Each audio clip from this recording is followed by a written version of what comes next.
memberkati Engkau dan melindungi Engkau. Tuhan menyinari Engkau dengan wajah-Nya dan memberi Engkau kasih karunia. Tuhan menghadapkan wajah-Nya kepadamu dan memberi Engkau damai sejahtera.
Shalom, selamat pagi kami ucapkan kepada sahabat-sahabat sekalian yang sudah bergabung di dalam online youth conference dengan tema Shake the World with the Word.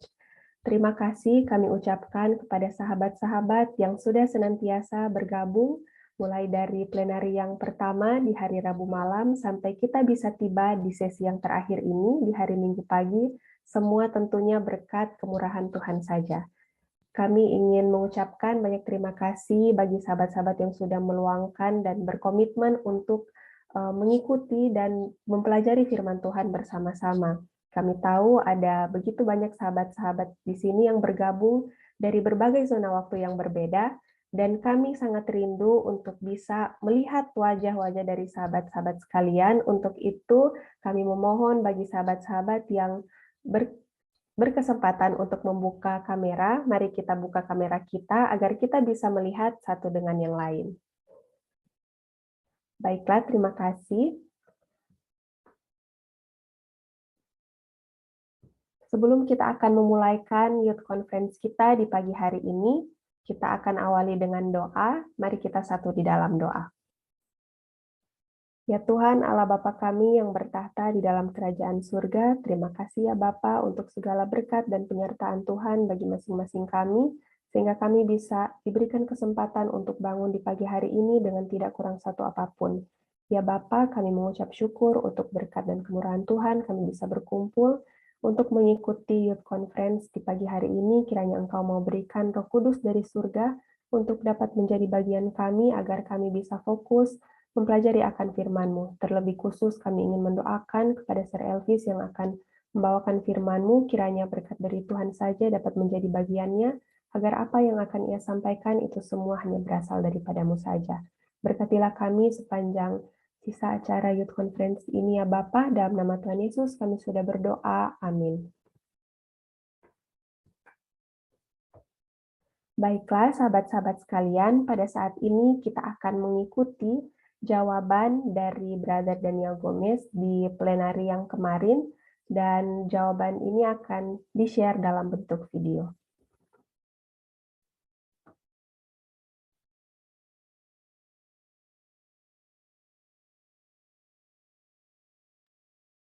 Or unintentionally, and so we should be seeking to reconcile with our brethren as much as we or unintentionally, and so we should be seeking to reconcile with our brethren as much as we possibly can. If the person forgives us or not, we try and we try and we try and we cannot. Now, there's a time where we don't ask for forgiveness. Like there's certain things that I say and people get offended, but I'm not going to ask for forgiveness. Like. There's been people that get offended. They think that I feel like I'm better than them because I don't drink or eat certain things. If I don't drink alcohol and the people around me drink alcohol and they think, what, you think you're better than me? I'm not going to ask for forgiveness and say, hey, I'm sorry because I offended you for not drinking alcohol. No, that doesn't make any sense. We don't apologize for the truth. We don't apologize for what we stand for. Keeping in mind that we do it in a Christ-like manner. But the Bible says that the world will hate us because we're not of the world, right? And so we don't apologize to the world because we're trying to be loving and lovable Christians. We don't apologize for those things. We don't apologize to the world because we're going to be keeping Sabbath and everybody else is going to be keeping Sunday. And when we get persecuted, say, hey, let's reconcile. No, we don't do that. We stand for the truth and for what God has said. And so when it comes to Jesus, as a matter of fact, in Matthew, the disciples come to Jesus and says, don't you know that the Pharisees were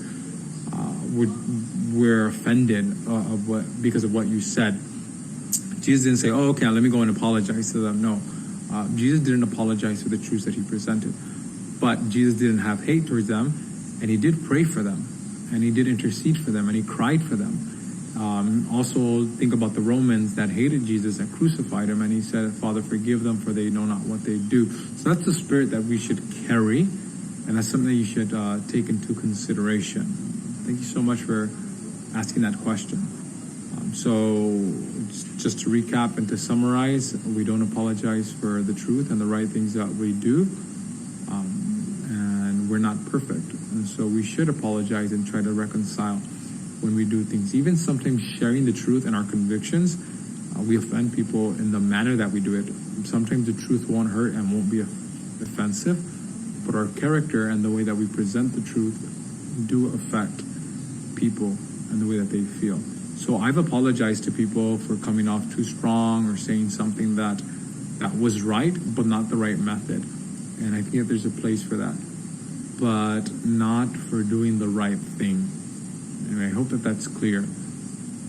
Well, may God bless you. If it's not clear, you can send me an email. May God bless you and have a happy Sabbath. There was another question that was left unanswered. And if I'm understanding the question correctly, it was what happens when we continue to fall or to fail. I think the question was to fail in regards to family ministry, where we're trying. What encouragement can we give for those that are not like-minded in our family? It seems to me that this person is talking about reaching these people, where they're trying to reach or convert their family members. Sometimes our methods are wrong. You have to remember that the message should be right, and the method should be right. Message, messenger, and method. These are a few keys for success.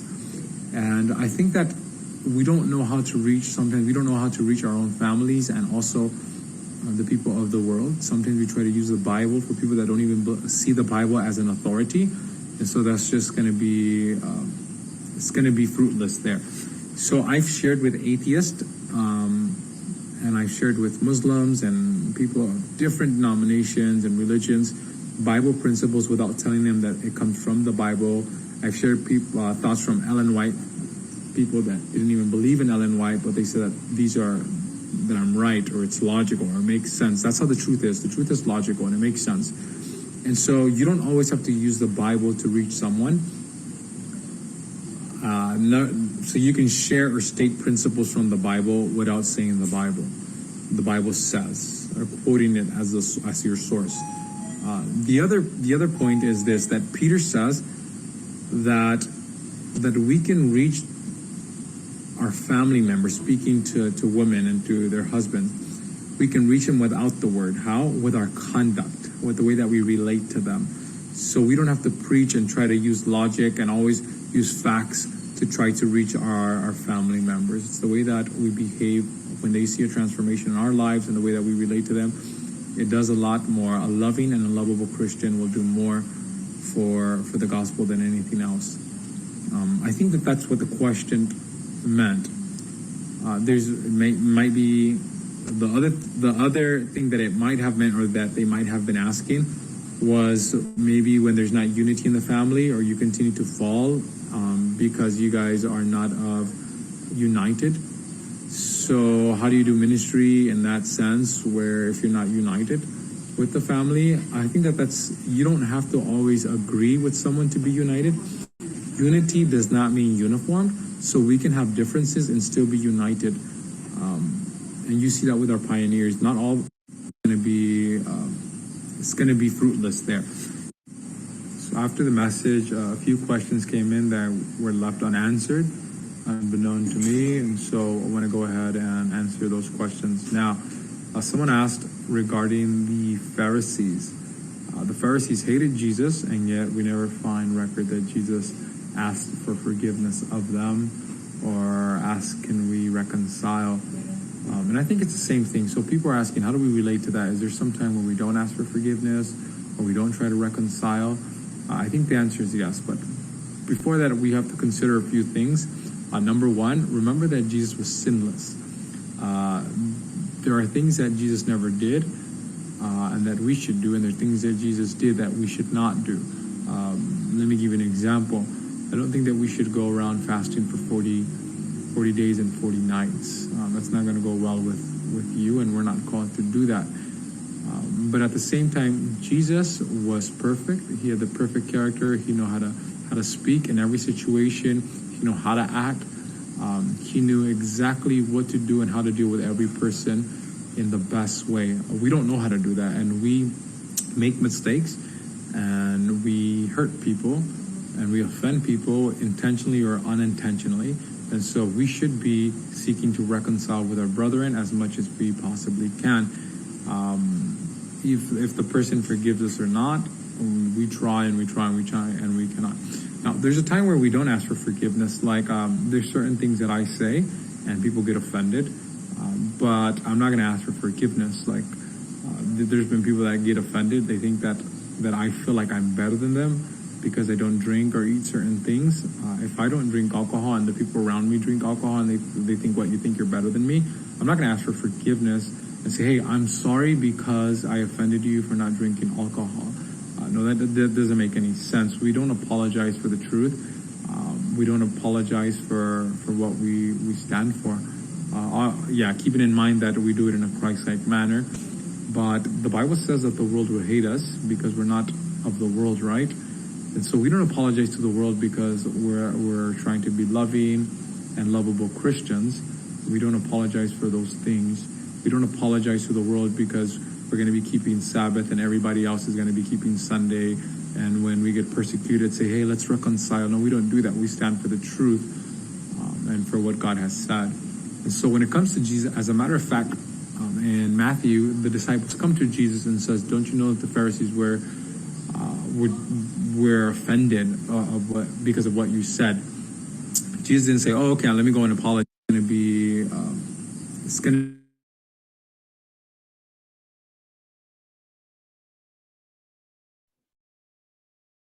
Baiklah, terima kasih untuk video yang sudah diputarkan. Jadi, pertanyaan yang sudah disampaikan kemarin telah dijawab oleh Brother Daniel Gomez. Yang pertanyaan pertama, orang Farisi membenci Yesus, tapi tidak pernah Yesus pergi kepada orang Farisi untuk permintaan maaf. Dan jawaban dari Brother Daniel Gomez adalah, Seperti Yesus, dia tidak perlu meminta maaf karena menyinggung orang Farisi karena kebenarannya. Kita akan dibenci dunia karena kebenaran dan mengasihi.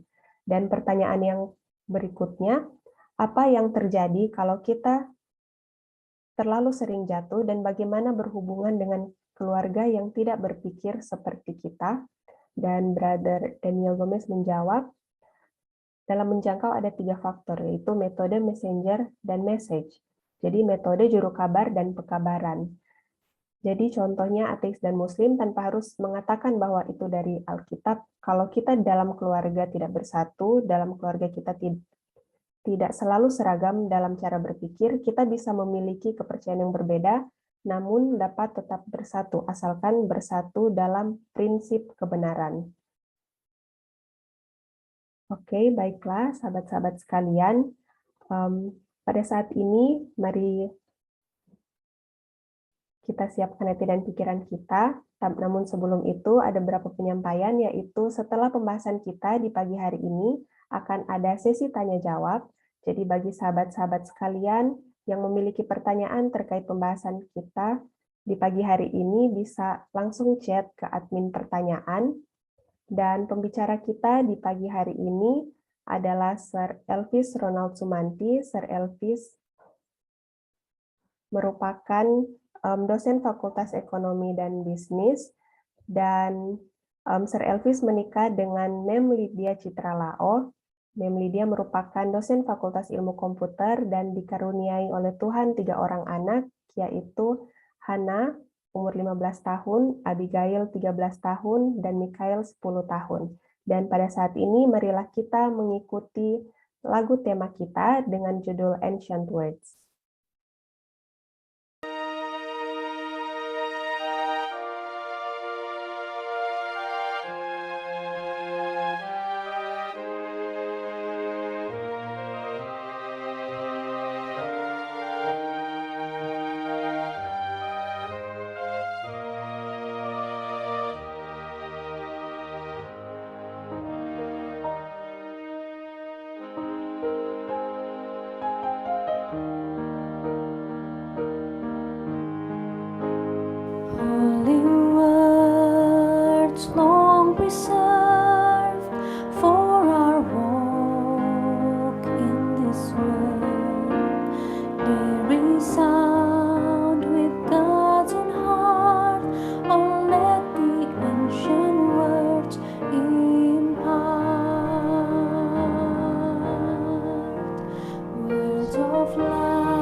Selamat pagi, sahabat-sahabat orang muda.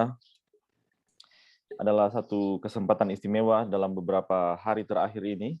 Kita boleh berkumpul bersama-sama, meluangkan waktu untuk mendengarkan firman Tuhan yang mengubahkan dunia ini. Firman Tuhanlah yang telah membentuk dunia ini. Firman Tuhanlah yang telah menyembuhkan orang-orang yang sakit melalui perkataan Kristus.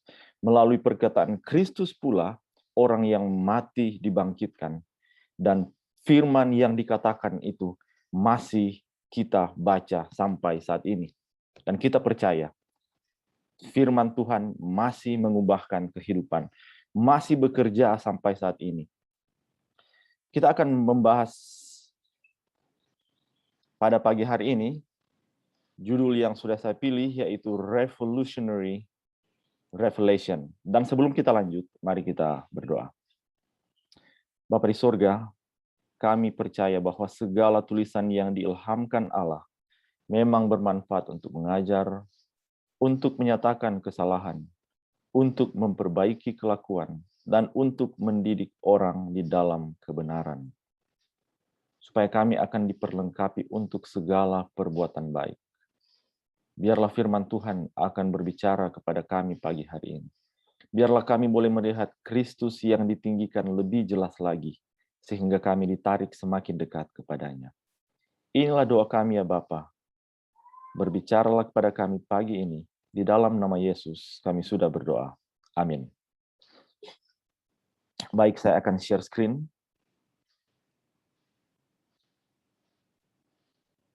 Oke. Judul pagi ini adalah Revolutionary Revelation, the Word Made Flesh. Atau terjemahan bebasnya adalah inkarnasi merupakan pengungkapan Allah yang luar biasa. Satu pengungkapan Allah yang revolusioner. Apa itu inkarnasi? Firman menjadi manusia. Nah, mari kita lihat maksud hal ini. Kita lihat dulu arti kata revolusi. Dari Merriam Webster Online ada 5 arti revolusi, tapi saya hanya akan memilih 3 saja yang berhubungan dengan topik pagi ini, yaitu perubahan yang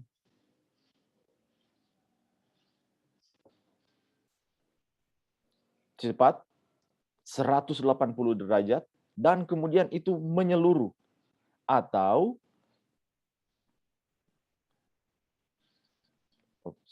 apa yang salah di sini? Oke, atau itu adalah perubahan pemerintahan. Atau terjemahan lain itu adalah perubahan cara berpikir atau perubahan cara menggambarkan sesuatu. Di gambar ini ada 2 orang yang ingin saya tunjukkan, yaitu yang pertama Hitler dan yang kedua adalah Joseph Goebbels.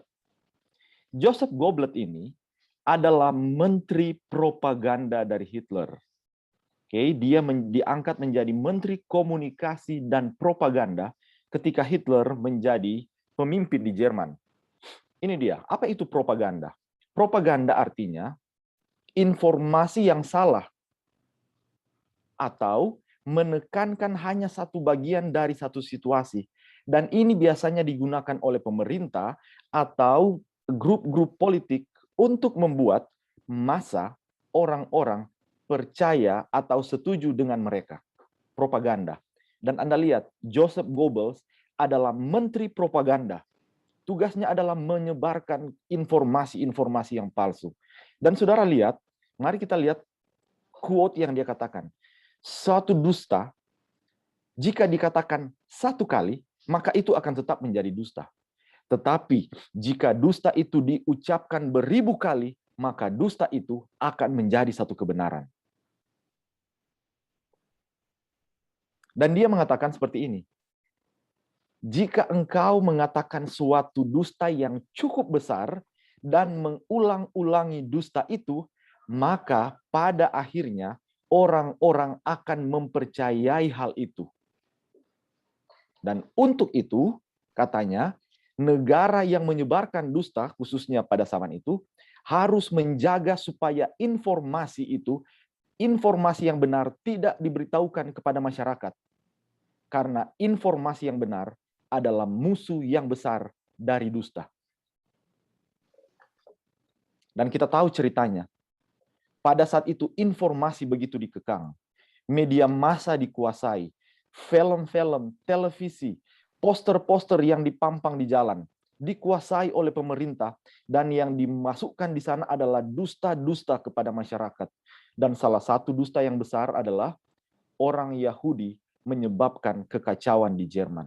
Dusta itu diulang-ulang sampai akhirnya seluruh orang Jerman setuju dengan cara membantai orang Yahudi. Dusta yang diulang-ulang akhirnya menjadi dipercaya sebagai satu kebenaran. Nah, revolusi, perubahan pikiran dapat terjadi oleh karena dusta seperti yang kita lihat tadi. Dan dusta tersebut menyebabkan satu kekacauan yang luar biasa di Eropa, itu mengubah sejarah Eropa modern. Di Alkitab, saya ingin melihat satu kata yang berhubungan dengan revolusi, yaitu perubahan pikiran. Itu terdapat di dalam 2 Tesalonika 2 ayat 2. Dikatakan begini, janganlah kamu mudah keliru atau goyah jika orang berkata. Saudara bisa baca ayat selanjutnya, itu bicara tentang ajaran yang palsu. Dan Paulus mengamarkan supaya orang jangan mudah goyah atau jangan mudah tergoncang di dalam pikiran mereka dengan kata-kata yang palsu. Jadi, kata-kata yang salah atau perkataan, tidak harus itu salah, perkataan itu bisa sesuatu yang benar, perkataan itu bisa menggoyangkan cara berpikir seseorang. Dan kata yang muncul di sini akan menjadi pembahasan kita pada pagi hari ini. Kata yang menggoncang, kata yang menggoyang cara berpikir seseorang. Satu percobaan revolusi yang pertama itu telah dimulaikan di sorga. Ketika setan yang mementingkan diri mencoba untuk menggambarkan Allah dengan cara yang salah. Dia ingin menggambarkan Allah sebagai Allah yang jahat. Dengan demikian ia memperdaya para malaikat. Dia memberikan dusta-dusta memperdaya para malaikat. Dan para malaikat itu bisa disesatkan ketika mereka akhirnya meragukan sabda Allah dan mereka tidak mempercayai kebaikan dari Allah. Jadi dua hal yang setan coba buat di surga, yaitu mencoba orang atau mendorong para malaikat untuk meragukan sabda Allah dan jangan mempercayai kebaikannya. Dan kita lihat, akhirnya setan dibuang dari surga, dia dilemparkan dan dia datang ke bumi, dan kemudian dusta yang dia sampaikan kepada para malaikat dibawa ke bumi pagi hari ini. Memang benar, tidak terjadi pergantian pemerintahan di surga. Tetapi para malaikat memiliki, ada malaikat-malaikat yang ditipu bersama-sama dengan dia. Mereka melihat Allah dengan cara yang berbeda sekarang. Terjadi perubahan di dalam pikiran mereka tentang siapa yang layak memimpin surga. Dan juga pada saat yang bersamaan, malaikat-malaikat yang tetap tinggal di sana masih bertanya-tanya, apakah benar yang dikatakan oleh Lucifer pada saat itu? Memang benar, Lucifer telah dibuang dari surga. Tetapi pemikiran pertanyaan itu masih terngiang-ngiang di dunia yang tidak mengenal dosa, dunia yang tidak jatuh. Dan dusta yang sama, dusta yang dia katakan bahwa Allah itu bengis, Allah tidak mengenal ampun, dibawanya ke dunia dan diajaknya manusia, orang tua kita yang pertama, untuk mempercayai dusta tersebut. Dan ketika orang tua kita yang percaya orang tua kita yang pertama mempercayai dusta tersebut, maka terjadi pergantian pemerintah di dunia. Mereka memberikan pengendalian dunia itu kepada setan. Dan dengan demikian, malam malapetaka seperti kata kutipan ini, meliputi dunia ini. Yesaya 14 ayat 16 menggambarkan tentang setan ketika pada akhirnya setan itu akan dihakimi atau akan dihukum. Mereka berkata, setan inilah yang membuat bumi gemetar. Dia inilah yang membuat kerajaan-kerajaan bergoncang, atau kata yang sama yang muncul di dalam ayat yang pertama kita baca tadi, tentang bagaimana orang tergoncang pikiran mereka oleh perkataan. Dan sampai saat ini pun, kita masih melihat orang-orang yang telah ditipu oleh setan. Dan sampai kita pun merasakan hal tersebut. Ketika kita memilih untuk mencari pasangan hidup sesuai dengan apa yang kita yakini. Ketika kita meragukan apa kata kitab suci dalam cara memilih pasangan hidup, maka kita sementara mempercayai dusta setan yang besar. Ketika kita meragukan bahwa Allah akan memberikan kita pekerjaan yang terbaik sesuai dengan kehendak-Nya, maka kita sementara mempercayai dusta dari setan. Ketika kita bertanya-tanya, akankah Allah menolong saya walaupun saya orang yang berdosa? Kita sementara terperdaya dengan dusta setan.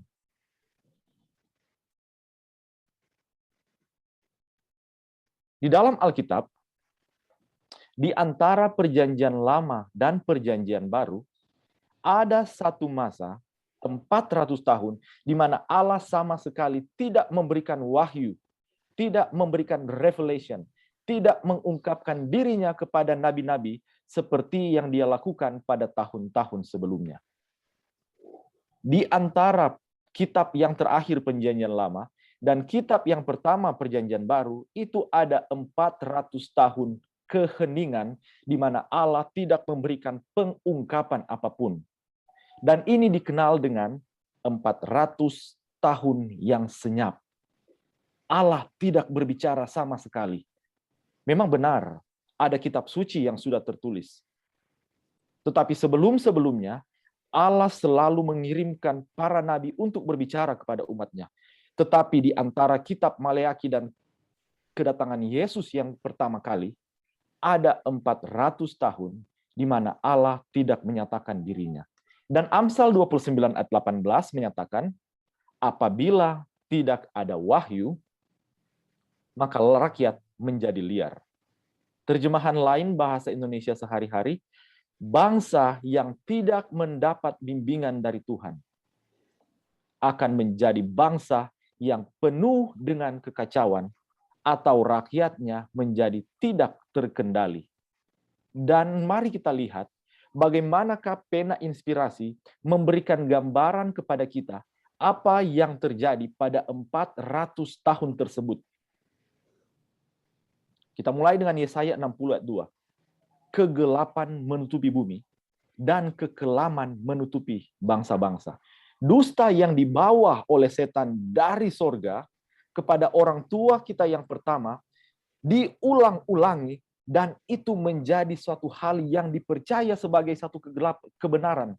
Sehingga terang yang benar itu ditutupi oleh kegelapan, dan kegelapan itu menutupi bangsa-bangsa.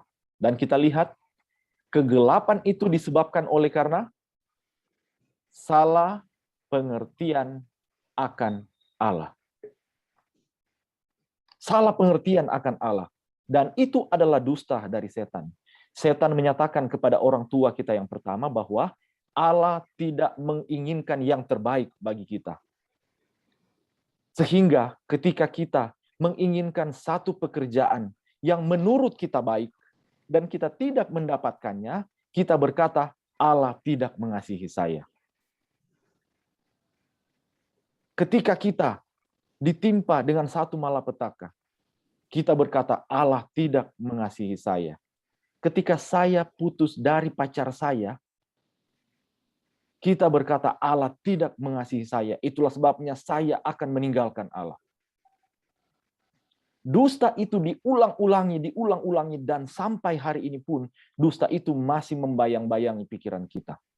Dan itulah sebabnya, supaya kesalah pengertian tentang Allah dapat dihapuskan, maka kuasa penipuan setan harus dihancurkan. Revolusi yang dilakukan oleh setan, penggoncangan pikiran yang dilakukan oleh setan harus diputar balikkan kembali. Dan mari kita lihat, sebelum kedatangan Kristus yang pertama, sebelum Kristus lahir, maka ada satu penyesatan yang luar biasa sementara terjadi. Penolakan terhadap hukum Allah itu sudah sangat meluas. Manusia begitu mencintai prinsip-prinsip dosa. Dan melalui kuasa penipuan setan, pelanggaran dan kemurtatan telah dihabiskan atau telah dianggap satu hal yang sangat sakral. Mereka yang tidak melakukan kemurtadan, mereka yang tidak melanggar hukum Allah akan dianggap orang-orang yang aneh. Dan anehnya lagi, manusia yang tinggal di rumah Allah di dunia ini tidak tahu berterima kasih kepada pemilik dunia ini. Dan sekarang, dalam 400 tahun tersebut, sebelum kedatangan Yesus yang pertama, krisis telah tiba. Pemerintahan Allah sekarang diperhatikan oleh dunia-dunia yang tidak jatuh ke dalam dosa. Dan mereka bertanya-tanya, jika dunia sudah begitu bejat, jika dunia sudah begitu berdosa, dunia sudah begitu memberontak terhadap Allah, akankah Allah keluar dari tempatnya untuk menghukum dunia dan kesalahannya? Akankah Allah mengirimkan banjir seperti yang Dia kirim sebelumnya waktu Dia membinasakan dunia di zaman Nuh? Ataukah Allah akan mengirimkan api dari langit? Itulah pertanyaan-pertanyaan yang ditanyakan penduduk dunia ketika mereka melihat apa yang sementara terjadi pada 400 tahun ketika Allah tidak memberikan pengungkapan sama sekali kepada para nabi. Dan pada saat itu, Anda lihat di sini, seluruh sorga, mereka menunggu tawaran dari pemimpin mereka untuk mencurahkan cawan murka ke atas dunia yang memberontak. Dan jika bila Allah mengatakan binasakan, maka mereka akan dengan senang hati melakukan pembinasaan. Dan kemudian apabila dunia itu dibinasakan, maka mereka akan berkata, Engkau benar ya Tuhan. Engkau adil karena Engkau telah memadamkan pemberontakan. Inilah yang ada di pikiran para penghuni sorga, para penghuni dunia-dunia yang tidak jatuh ke dalam dosa. Ketika mereka melihat pemberontakan yang sementara terjadi di dunia yang penuh dengan dosa.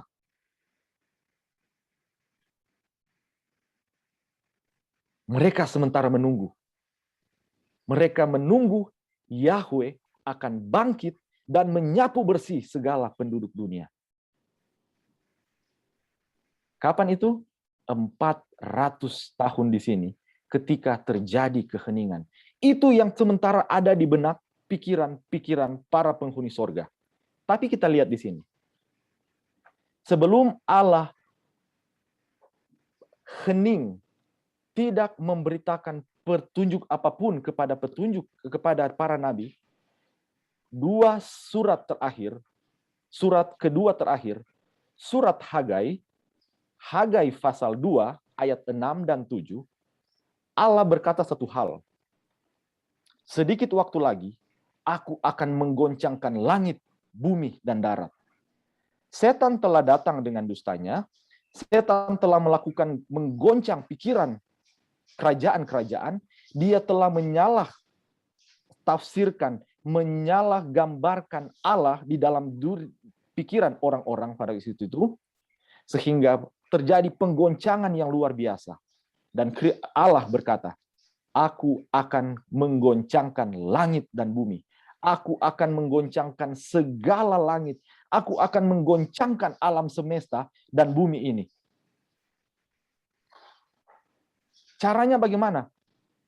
Kegemaran segala bangsa yang ditunggu-tunggu oleh seluruh bangsa, yang ditunggu-tunggu oleh mereka sepanjang abad akan datang. Nah, untuk mengerti tentang hal ini, saya ingin memberikan satu cerita singkat. Tadi kita membahas tentang revolusi. Apa itu revolusi? Revolusi adalah pergantian paradigma, cara memandang sesuatu. Dan pergantian cara memandang sesuatu, pergantian pemerintahan di dunia terjadi oleh karena perkataan dusta dari setan. Dan ketika dusta itu diulang-ulang, itu menjadi suatu hal yang dianggap benar. Itulah sebabnya perlu ada pengungkapan tentang apa yang benar. Kebenaran itu harus diungkapkan, walaupun kebenaran itu sudah pernah diucapkan melalui para nabi. Satu cerita, Helen Keller dan Anna Sullivan. Helen Keller adalah seorang penulis Amerika yang luar biasa. Dia adalah seorang penulis, dia seorang sastrawan, dia seorang dosen, dia adalah wisudawan pertama yang buta dan tuli di Amerika. Dia tamat dari salah satu college Harvard University. Untuk sampai ke hal itu bukanlah hal yang mudah. Karena Helen Keller menderita buta dan tuli waktu dia masih berusia 19 bulan. Dan untuk 7 tahun lamanya, dia hidup di dalam kegelapan. Dia tidak bisa dipahami bahkan oleh orang tuanya sekalipun, karena dia tidak bisa mengungkapkan apa yang ada di dalam hatinya. Itulah sebabnya dia menjadi orang yang sangat pemberontak. Dia menjadi seorang pemberontak. Karena dia tidak bisa berkomunikasi dengan orang lain. Dia tidak menganggap orang tuanya mengerti tentang dia. Sampai dia bertemu dengan Anna Sullivan yang menjadi gurunya pada usia 7 tahun. Hal itu mengubah dunianya. Dan ketika dia melihat hari ketika dia bertemu dengan Anna Sullivan, Helen Keller menulis bahwa itu adalah hari lahir jiwanya. Dan itu adalah hari yang paling signifikan dalam hidupnya. Karena di dalam kebutaannya, dia boleh mengenal Allah. Dia boleh mengenal tentang jati dirinya. Dan dari dalam kegelapannya, pertemuan dengan Helen Keller membantu dia untuk menemukan pekerjaannya. Di dalam kebutaannya, dia boleh melihat dunia yang indah. Di dalam ketuliannya, dia boleh mendengar suara Allah berbicara kepadanya melalui seorang Helen Keller. Hari itu, pertemuan dengan Helen Keller merupakan awal yang luar biasa ketika dunia yang gelap menjadi terang oleh karena Helen Keller menyampaikan, oleh karena Anne Sullivan menyampaikan kepada Helen tentang apa kehidupan, arti hidup itu. Anda lihat, 400 tahun itu, Tuhan mungkin saja mengirim putranya untuk menghukum dunia. Dan seluruh dunia yang tidak jatuh akan berkata, adil engkau ya Tuhan. Tetapi gantinya menghukum dunia, dia mengirim putranya untuk menyelamatkannya. Dan kita lihat di sini, ketika dunia yang tidak jatuh menunggu Allah menghukum dunia, dan waktu mereka melihat Allah mengirim anaknya untuk menyelamatkan mereka, maka tidak ada kata-kata yang menggambarkan efek dari tindakan tersebut. Mereka terheran-heran, terjadi penggoncangan di dalam pikiran mereka, dan mereka akhirnya mengerti, ternyata inilah arti kasih itu. Setan yang melihat bahwa, setan menyatakan bahwa Allah itu bengis, Allah itu adalah Allah yang mementingkan diri. Ternyata tidak seperti itu. Karena Allah adalah kasih. Dan pada masa krisis, tak kalah setan sepertinya hampir memperoleh kemenangan. Sepertinya setan tinggal menunggu. Jika Allah akan menghukum dunia ini, maka dia akan mengatakan kepada para pemimpin dunia yang tidak jatuh bahwa apa yang dia katakan tentang Allah, bahwa Allah itu bengis, adalah hal yang benar. Tapi ternyata Allah tidak melakukannya. Allah datang membawa rahmat ilahi. Dan tanda-tanda rahmat itu terus-menerus ditunjukkan. Dan penyembuhan yang luar biasa senantiasa diberikan oleh surga sampai rencana keselamatan ini terlaksana. bumi yang gelap oleh karena salah pengertian akan Allah, akhirnya diterangi, supaya bumi tersebut dapat dibawa kembali kepada pangkuan Allah. Dan ini tidak dapat dilakukan dengan kekerasan seperti yang dianggap oleh para malaikat, oleh dunia yang tidak jatuh. Untuk menyatakan bahwa dusta yang dikatakan oleh setan itu adalah dusta, maka matahari kebenaran harus terbit dengan kesembuhan pada sayapnya. Terang itu harus terbit di tengah-tengah dunia yang berdosa. Bagaimanakah terang itu terbit? Mari kita lihat. Matius 4 ayat 13. Kristus, dia meninggalkan Nazaret dan dia diam di Kapernaum. Di mana itu? Daerah Sebulon dan Naftali. Dan kita lihat ayat 15.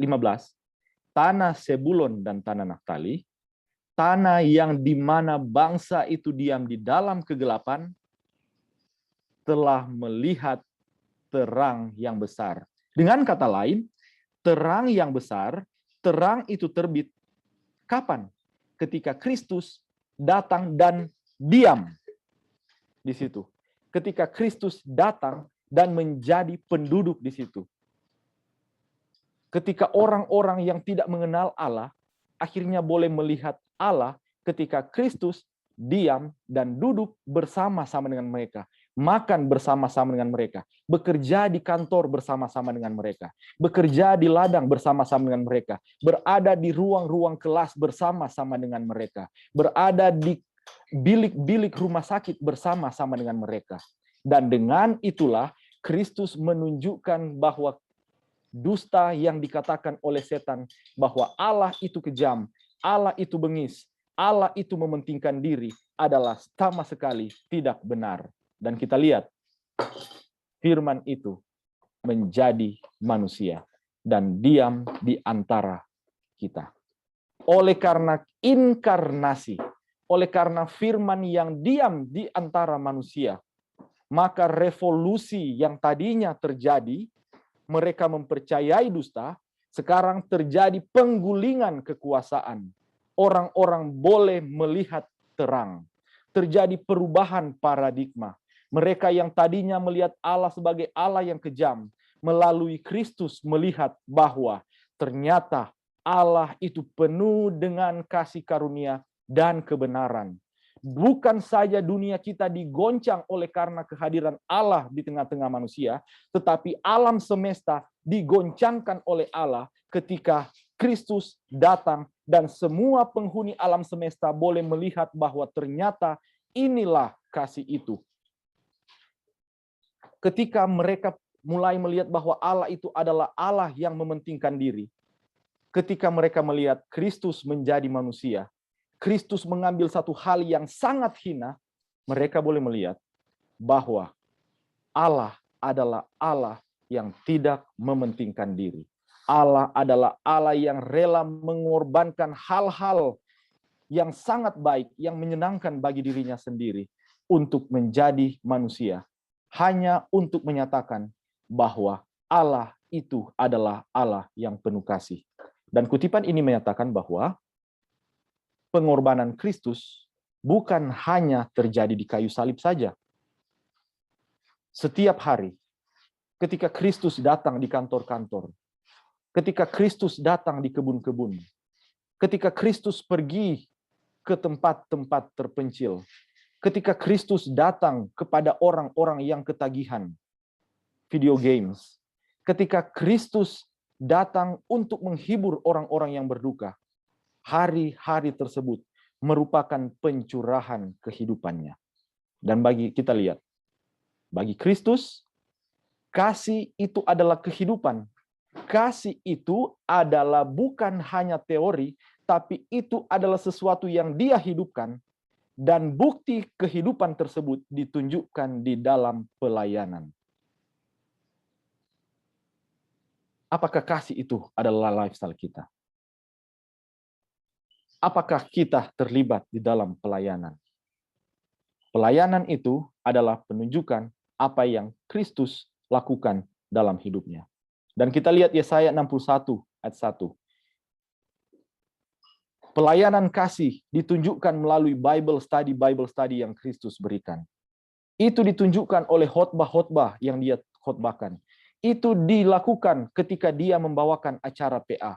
Itu dilakukan ketika dia membawakan acara Rabu malam atau acara Vesper. Atau dia menjadi pembicara di acara-acara doa-doa pagi. Kasih itu ditunjukkan ketika dia melihat, dia membaca postingan orang-orang yang galau. Dan kemudian dia menghubungi mereka. Dia berdoa bagi mereka. Dan dia memberitakan tentang kabar sukacita bagi mereka. Pelayanan kasih itu ditunjukkan oleh Kristus ketika dia melihat orang-orang yang menderita sakit mental, orang-orang yang sementara kecanduan sosial media, orang-orang yang sementara kecanduan bermain online game, dan Kristus datang kepada mereka dengan kasih-Nya. Dia menunjukkan jalan yang jauh lebih baik dan dia membawa mereka keluar dari situ. Dia melihat orang-orang yang sementara terkurung di dalam kebiasaan-kebiasaan yang buruk dan dia datang melepaskan mereka. Dia memberitahukan mereka tentang kasih Allah yang luar biasa dan dia juga memberitakan kepada mereka tentang penghukuman, tentang upah dari dosa. Dia menunjukkan kepada mereka bahwa dosa itu adalah self-destruction. Mereka yang hidup di dalam dosa akan menghancurkan diri mereka sendiri. Dan melalui kehidupannya, dia membawa sukacita kepada orang-orang yang berada di sekitarnya. Dan pengungkapan Allah yang luar biasa, bahwa Allah adalah Allah yang tidak mementingkan diri, terlihat di salib. Ketika Kristus, pencipta alam semesta, menyatakan dirinya sebagai ulat. Dia ditolak oleh manusia, dia ditolak oleh surga. Dan seluruh dunia terheran-heran. Alam semesta terheran-heran ketika mereka melihat Kristus yang tergantung di sana. Anda lihat, terjadi satu penggoncangan di pikiran-pikiran para malaikat ketika mereka memandang kasih Allah yang tidak terbatas. Melalui kehidupan Kristus mereka boleh melihat apa artinya kasih agape yang sebelumnya belum ada di dalam dictionary para malaikat. Kata agape itu tidak muncul atau kalaupun ada, itu tidak dimengerti oleh mereka yang ada saat itu. Sampai mereka boleh melihat kehidupan Kristus yang di dalam kesengsaraannya pun hanya memikirkan orang lain. Dan siapakah orang lain itu? Itu adalah saya. Itu adalah anak-anak muda. Itu adalah senior adult yang bergabung di EIYC pada pagi hari ini. Bagi kitalah anak Allah rela menanggung kesalahan itu. Bagi kitalah anak Allah turun dari sorga. Dan bagi kitalah saat ini Kristus untuk menyatakan bahwa segenap sorga ingin memberikan yang terbaik bagi kita. Dusta setan menyatakan Allah ingin menahan yang terbaik bagi kita. Tetapi Kristus menyatakan bahwa tidak ada kebaikan yang ia akan berikan kepada mereka yang hidupnya bergantung kepada Tuhan, yang hidupnya tidak bercelah. Jika ia yang tidak menyayangkan anaknya sendiri, tapi yang menyerahkannya bagi kita semua, bagaimanakah mungkin ia tidak menyerahkan segala sesuatu kepada kita bersama-sama dengan dia. Kristus tidak akan menahan pekerjaan yang terbaik bagi kita, jika itu adalah hal yang terbaik bagi kita. Kristus tidak akan menahan seorang pria atau seorang wanita dari kita untuk menjadi pasangan hidup kita, jika itu adalah hal yang terbaik bagi kita. Dan ketika Kristus berkata, sudah selesai, Kristus berkata bahwa, Bapa, saya rela untuk tidak melihat Engkau lagi. Saya rela untuk selama-lamanya terpisah dengan sorga, asalkan satu orang boleh berada di dalam kerajaan sorga. Sudah selesai, saya rela terpisah dari Bapa. Saya rela kehilangan hidup yang kekal, asal saja mereka yang percaya kepadaku tidak akan binasa, melainkan beroleh hidup yang kekal. Kita lihat di sini. Ternyata dusta setan harus diganti dengan satu kata, yaitu kasih akan Allah. Dan kasih akan Allah dan kasih akan manusia inilah yang membawa Kristus datang ke dalam dunia. Dan firman itu telah menjadi manusia. Dan bukan hanya menjadi manusia, dia diam di antara kita. Dan melalui Kristus yang diam di antara manusia, melalui Kristus yang berkemah di antara manusia, melalui Kristus yang mengorbankan 30, kurang lebih 30 tahun, tinggal di atas dunia, mengorbankan segala kesenangan sorga, kita boleh melihat bahwa Allah adalah Allah yang penuh dengan kasih karunia dan kebenaran. Kita lihat di sini Roma 5:6. Ketika kita masih seteru, ketika dunia itu memberontak terhadap Allah, Allah datang dan mati untuk mereka. Seteru. Roma 12 ayat 20. Apa ayat ini bilang? Jika seterumu lapar, berilah dia makan. Dengan demikian, kita akan menumpukan bara api di atas kepalanya. Dan itulah yang dibuat oleh Kristus. Ketika seteru, ketika dunia ini membutuhkan terang, maka Kristus datang. Dan dengan demikian, bara api tersebut mengubah cara berpikir mereka.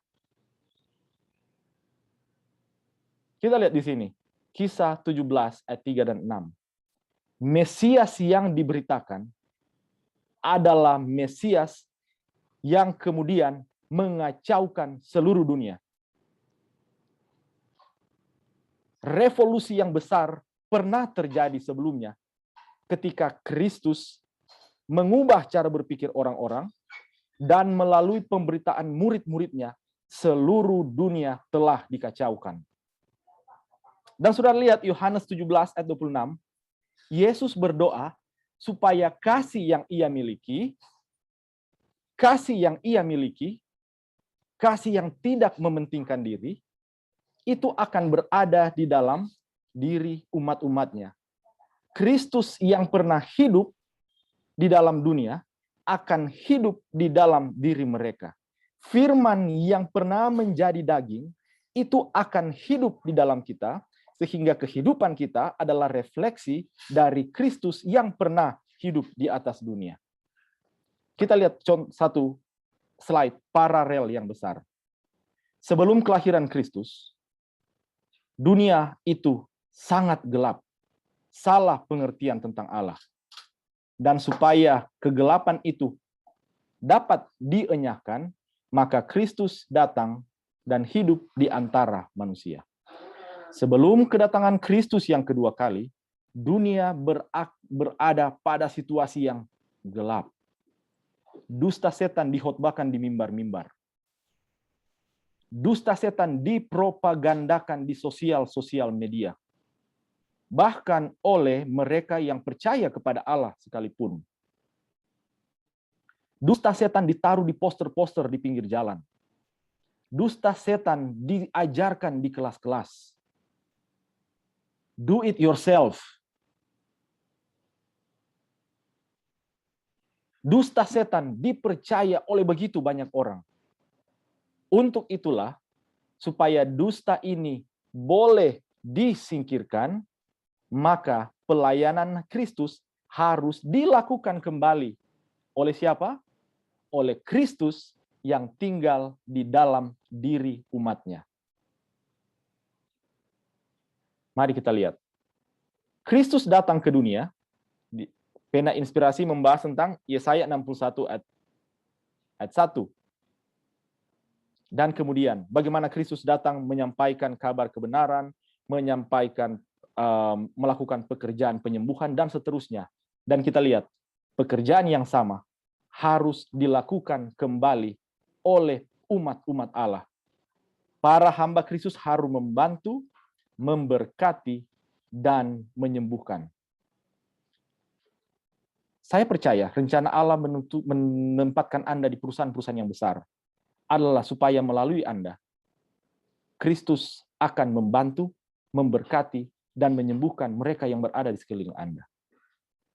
Bukan satu kebetulan Ketika Anda berpikir untuk menjadi seorang yang berpenghasilan yang besar, tapi kemudian Allah menempatkan Anda di perusahaan yang kecil atau di tempat-tempat terpencil.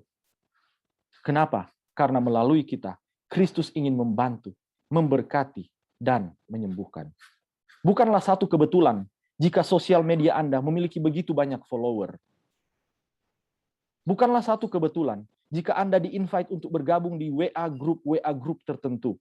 Karena melalui kehadiran Anda, Kristus ingin membantu, memberkati, dan menyembuhkan mereka yang berada di situ. Di mana kita berada. Dan saudara lihat ini. Dunia saat ini, kapan? Saat ini, hari ini, sementara berteriak, mereka membutuhkan pernyataan Kristus untuk dinyatakan kembali. Mereka rindu melihat Kristus yang pernah datang, Kristus yang pernah menjadi manusia, firman yang pernah menjadi daging, itu dihidupkan kembali di dalam diri umat-umatnya. Dan ketika kita tidak mempresentasikan Kristus di dalam aktivitas-aktivitas sosial, ketika Kristus ditinggalkan hanya pada hari ke-7 dan 6 hari lainnya kita tidak berhubungan dengan Dia, maka kita sementara merampas dunia dari hak istimewa yang seharusnya mereka peroleh. Ketika Anda menjadi seorang yang pasif di satu WA group karena Anda tidak membagikan satu ayat, Anda sementara merampas WA group tersebut dari hak yang harus mereka dapatkan, yaitu pernyataan Kristus di dalam diri umat-umatnya. Dan saudara lihat, kabar keselamatan yang dikumandangkan haruslah disertai dengan kehidupan. Kristus yang diungkapkan haruslah Kristus yang dihidupkan. Injil yang kita kabarkan haruslah Injil yang kita alami. Injil yang kita nyatakan dapat mengubah kehidupan seseorang, haruslah Injil yang mengubahkan kehidupan kita. Kutipan terakhir. Sinar-sinar yang terakhir dari terang pengasihan. Pekabaran pengasihan yang terakhir adalah pernyataan dari tabiatnya yang penuh kasih. Kasih yang seperti apa? Ada begitu banyak definisi kasih. Kasih yang kita lihat di dalam kehidupan Kristus. Kasih yang tidak mementingkan diri. Kasih yang berdoa kepada Bapa. Bapa, jika aku harus terpisah untuk selama-lamanya dengan Engkau, biarlah itu terjadi. Yang penting, teman-teman sekantor saya dapat hidup dengan Engkau untuk selama-lamanya. Yang penting, murid-murid saya. Yang penting, rekan-rekan saya di kelas. Yang penting, pasien-pasien saya akan hidup selama-lamanya dengan Engkau. Kita lihat ayat ini. Ayat yang sering kita baca tentang bagaimana terang yang besar akan datang untuk menerangi dunia ini. Kita lihat di sini, malaikat itu mempunyai kekuasaan besar dan bumi menjadi terang oleh kemuliaan siapa? Kemuliaan siapa di sini? Kemuliaan dari malaikat itu. Sebentar. Bukankah di Yesaya, di kitab Ulangan, di kitab Habakuk berkata bahwa bumi akan penuh dengan kemuliaan Allah? Kok di sini sekarang bicara tentang kemuliaannya malaikat itu atau para juru kabar atau pergerakan terakhir di mana EIYC berada di situ? Ternyata untuk menerangi dunia ini, maka kemuliaan Allah harus menjadi kemuliaan kita. Tabiat Allah harus menjadi tabiat kita. Injil yang dikabarkan itu harus menjadi Injil yang kita hidupkan. Efesus 1 ayat 22. Kristus adalah kepala dan jemaat adalah tubuhnya. Jemaat yang adalah kepenuhan Dia, yang memenuhi semua dan segala sesuatu. Untuk mengerti ayat ini, saya ingin cerita yang terakhir. Patung Kristus tanpa tangan. Ada banyak versi tentang cerita patung Kristus tanpa tangan, tapi saya ingin mengambil versi yang ada di sini. Diceritakan, suatu jemaat membangun suatu patung, yaitu patung Kristus. Kemudian terjadi perang dunia di Eropa. Dan kemudian bom menghancurkan kedua tangan dari Kristus, kedua tangan dari patung ini. Ketika selesai perang, pemerintah berkata kepada para pengurus gereja, kami siap untuk memberikan uang untuk memperbaiki patung ini. Kemudian anggota-anggota jemaat mengadakan komite dan mereka berkata, mengambil satu keputusan, biarkanlah patung itu tanpa tangan, tapi kita tambahkan di bawah sini. I have no hands but yours. Kristus tidak memiliki tangan, tetapi kami adalah tangan-tangannya. Ada begitu banyak dusta yang ada di sekitar kita, dan Kristus ingin menggunakan kita untuk menjadi perpanjangan tangannya. Cari di internet tentang puisi ini. Puisi ini selanjutnya berkata, Christ have no feet. Kristus tidak memiliki kaki, tetapi hanya kaki-kaki dari Anda. Kristus tidak mempunyai mulut, tapi hanya mulut dari kita. Kristus tidak mempunyai akun WA. Kristus tidak mempunyai akun Instagram. Kristus tidak mempunyai akun Facebook. Kristus tidak memiliki YouTube channel, tetapi channel itu, akun itu adalah akun-akun dari Anda. Kristus tidak memiliki gelar dokter, tetapi Anda yang menjadi dokternya. Kristus tidak menjadi mahasiswa di kelas, tapi Anda adalah mahasiswa untuk menjadi mahasiswa bagi Dia. Kristus tidak pernah mengenyam pendidikan sebagai perawat, tapi Anda adalah perawat bagi Kristus. Hari ini, saya ingin memberikan 3 challenge. Yang pertama, Kristus ingin menerangi terang ini dengan pengetahuan tentang Dia. Ada begitu banyak cara untuk memperoleh pengetahuan. Jika Anda ingin memperoleh pengetahuan lebih banyak tentang Kristus, maukah Anda bergabung dengan Bible study yang dilakukan oleh EIYC? Jika jawabannya adalah ya, maukah Anda raise hand di account Anda?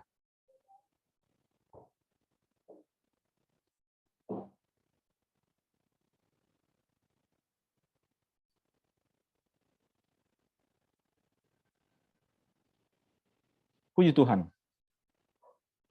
Hands down. Allah sementara melihat kerinduan kita. Pertanyaan yang kedua.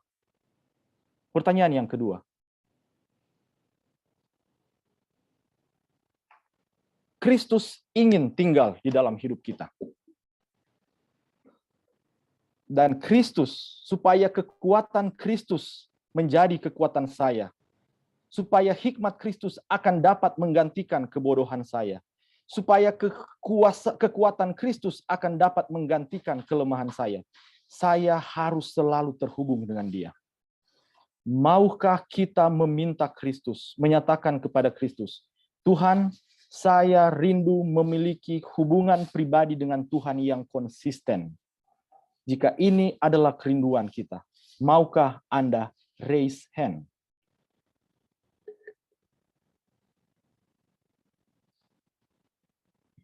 Puji Tuhan. Kita tidak memiliki kekuatan untuk memiliki kehidupan yang konsisten, tapi kita bisa menyerahkan keinginan kita kepada Kristus, dan Kristus akan memberikan Roh Suci untuk menyanggupkan kita. Hands down, pertanyaan yang terakhir.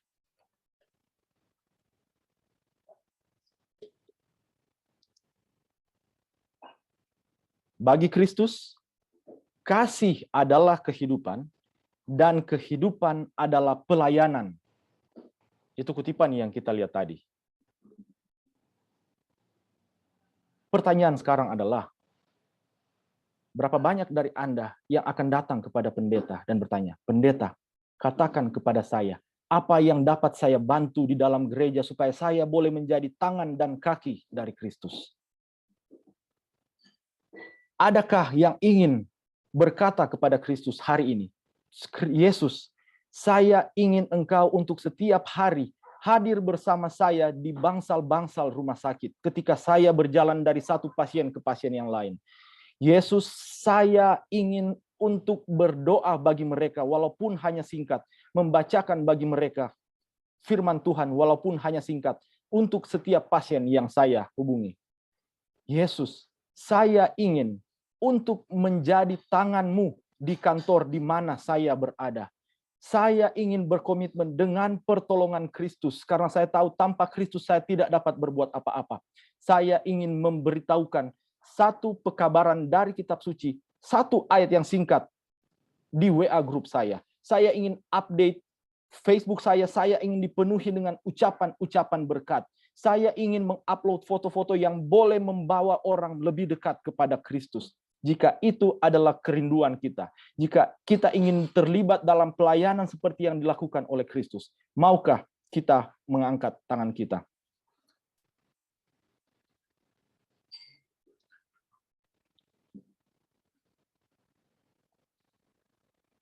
Puji Tuhan, Allah ingin memenuhi dunia ini dengan terang, dan Allah ingin menggunakan kita. Biarlah Kristus akan menolong kita mulai dari saat ini.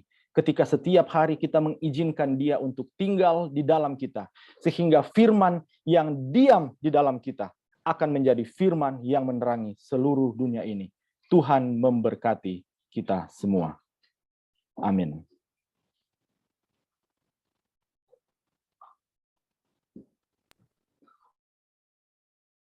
Puji Tuhan, terima kasih Sir Elvis untuk pekabaran firman yang amat sangat menguatkan kita semua. Kiranya melalui pekabaran firman di pagi hari ini, kita semua yang hadir di tempat ini bisa menjadi perpanjangan tangan dan kaki Tuhan, agar kita bisa menjalankan misi kita di muka bumi ini dan mempercepat kedatangan Tuhan, dan kita semua bisa berkumpul lagi bersama-sama dengan pencipta kita di kerajaan surga. Baiklah, sahabat-sahabat sekalian, bagi sahabat-sahabat yang memiliki pertanyaan yang belum dijawab, akan dijawab secara pribadi dari tim EIYC, jadi sahabat-sahabat boleh mengirimkan pertanyaan pada kontak person di EIYC social media. Dan pada saat ini kita akan luangkan waktu 1 menit untuk merefleksikan firman yang sudah kita dengarkan tadi, dan setelah refleksi kita akan ada doa komitmen oleh Pendeta Suryani Kapasuhuk selaku Dekan Fakultas Filsafat Universitas Kerabat.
Mari kita berdoa.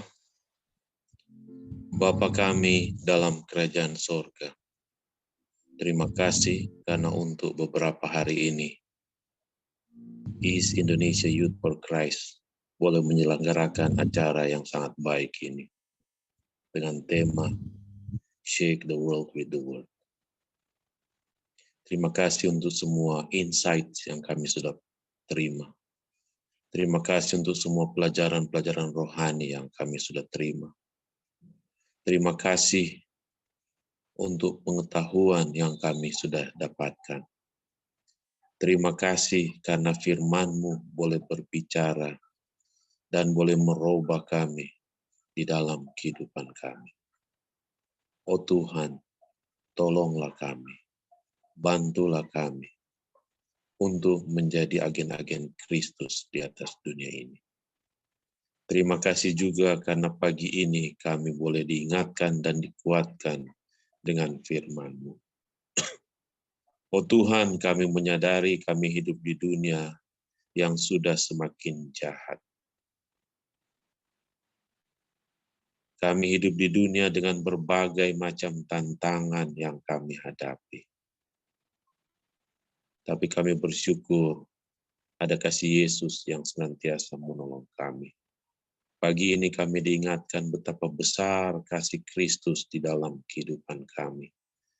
Betapa besar yang Tuhan sudah lakukan bagi kami. Kami tidak layak untuk menerimanya. Tapi dengan kasih Tuhan, Tuhan memberikan yang terbaik bagi kami. Oh Tuhan, terima kasih atas pemberian-Mu. Terima kasih atas kasih-Mu. Pagi ini kami juga ditantang untuk menghidupkan Kristus di dalam kehidupan kami. Semua kami yang sudah mengikuti acara ini, apakah secara penuh ataupun hanya separuh, firman-Mu, pelajaran yang kami dapatkan, Tuhan tolonglah kami untuk menghidupkan di dalam kehidupan kami. Sebagian di antara kami bekerja sebagai perawat, pegawai kantor, pegawai perusahaan, pelayan-pelayan Tuhan sebagai guru, pendeta, dan apapun tanggung jawab profesi yang Tuhan berikan bagi kami. Tolonglah kami ya Tuhan, agar dimanapun kami berada, melalui perkataan, melalui perbuatan, perilaku yang kami lakukan, pada saat kami berinteraksi dengan orang lain.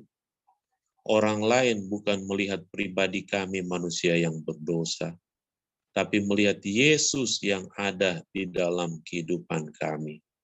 Firman-Mu yang kami praktekkan di dalam kehidupan kami. Sehingga orang bukan melihat kelemahan kekurangan kami, tapi melihat Yesus yang hidup di dalam kehidupan kami. Oh Tuhan, kiranya firman-Mu yang sudah mengubahkan kami akan menjadi terang yang besar untuk mengubah orang-orang yang ada di sekitar kami melalui perkataan, melalui perbuatan, perilaku yang kami lakukan dari hari ke hari. Oh Bapa, berkatilah East Indonesia Youth for Christ, para officers dan semua anggotanya, dan semua teman-teman yang sudah hadir sepanjang beberapa hari ini. Berkatilah pimpinan UNI ya Tuhan, berkatilah Direktur Pemuda UNI. Berkatilah kami semua ya Tuhan. Kiranya kasih karunia Tuhan akan terus limpah di dalam kehidupan kami. Dan kiranya Tuhan akan terus jadikan kami terang dimanapun kami berada. Sampai kapanpun Tuhan kehendaki kami berada di atas dunia ini. Kami rindu Tuhan, kami rindu Yesus segera datang untuk mengangkat kami, berpindah dari dunia yang berdosa ini ke suatu tempat yang baik yang Tuhan sudah sediakan bagi kami. Terima kasih, terima kasih, terima kasih karena Tuhan mendengar dan menjawab doa kami. Terima kasih karena Tuhan mengampuni dosa kami. Di dalam nama Yesus kami berdoa. Amin.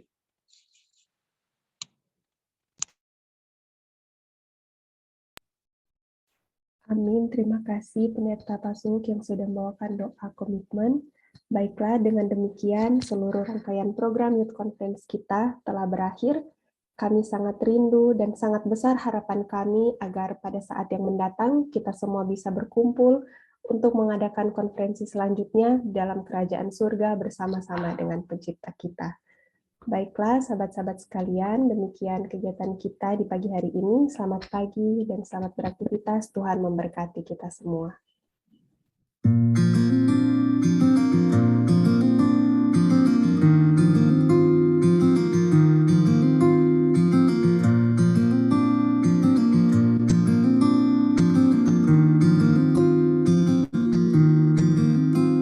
If the birds so free upon the breeze, neither sow nor reap, yet God provides for each of them all the things they need to eat. If the birds so small and fragile receive from God just what they need, why should you and I ever doubt His care? We're more valuable than these.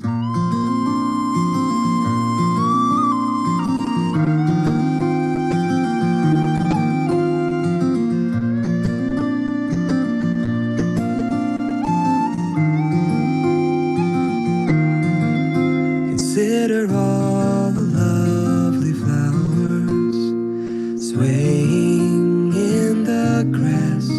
Solomon